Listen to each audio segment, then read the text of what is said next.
Like the person, you may not like her presence here, but you have to respect the office of the Vice President. That is all.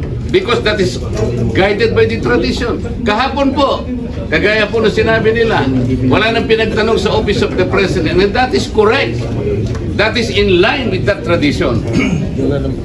Ngayon po, kung ang tinatanong ko ngayon, are we discarding the tradition? And is this committee authorized to discard a well-kept tradition? So kaya nga, then why are we intending to ask questions na naman at pinatawag nyo na naman kung sino-sino dito? That is why, kung hindi po kayo makakasagot, madam, ang tinanong ko na sa inyo, I am now moving. Oh, eh, Bratinela pa? Saan po kayo nakakita ng gano'n? This did not happen anytime. Pang-labing 7 taong ko na po ito. Alam nyo, Madam Stella,